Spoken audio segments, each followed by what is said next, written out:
बुद्धि, बहादुरी, बगावत यहाँ की मिट्टी में गुंधी है।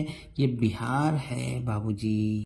22 मार्च 1912 को बंगाल से अलग होकर इसने अपना स्वरूप लिया। दो नए धर्मों को जन्म इसी धरती ने दिया, जैन धर्म, बौद्ध धर्म। विश्व की सबसे पुरानी यूनिवर्सिटी नालंदा यूनिवर्सिटी यही है, जहां विश्व के सारे देशों के लोग ज्ञान प्राप्त करने आया करते थे। सबसे पुराना हिंदू मंदिर भी यही है, मुंडकेश्वर। दुनिया का सबसे लंबा स्तूप यही है, केसरिया में। दुनिया का सबसे बड़ा वाईफाई जोन पटना में है। दुनिया की सबसे पुरानी हाईवे यही है, बिहार में। 1911 में जब जॉर्ज पंचम भारत आते हैं और अपनी सभा में वो फ्रेंच में बातें करने की बात रखते हैं, तो एक बिहारी रास बिहारी लाल मंडल खड़े होते हैं और वो कहते हैं कि मैं फ्रेंच, फारसी, हिंदी, इंग्लिश और जर्मनी में बातें कर सकता हूँ। ये बिहारी थे। उत्तर प्रदेश के बाद बिहार के लौंडे ही सिविल सर्विसेज में सबसे ज्यादा चुने जाते हैं।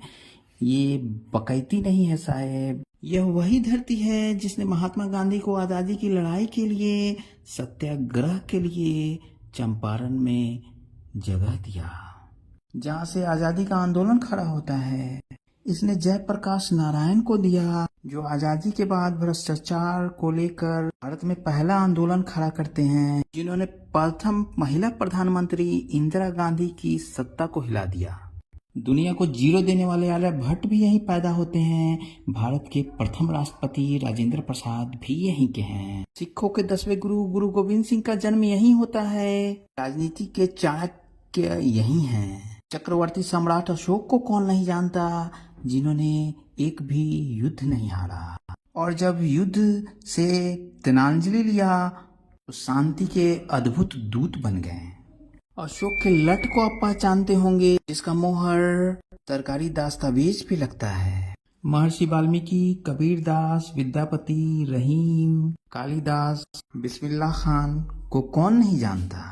दशरथ मांझी भी यहीं के हैं, जो 110 मीटर और 9 मीटर चौड़ी सड़क तैयार कर देते हैं पहाड़ को काट के।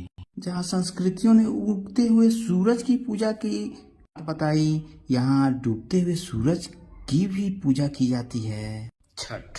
ये वही धरती है जहाँ 80 साल का एक व्यक्ति अंग्रेजों के खिलाफ खड़ा हो जाता है, वीर कुंवर सिंह, वशिष्ठ नारायण सिंह।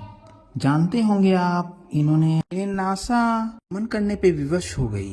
यहाँ की मधुबनी पेंटिंग की अलग पहचान है, और मखाना, लीची की स्वाद तक पहुँच। बॉलीवुड में भी यहाँ की धमक रही है।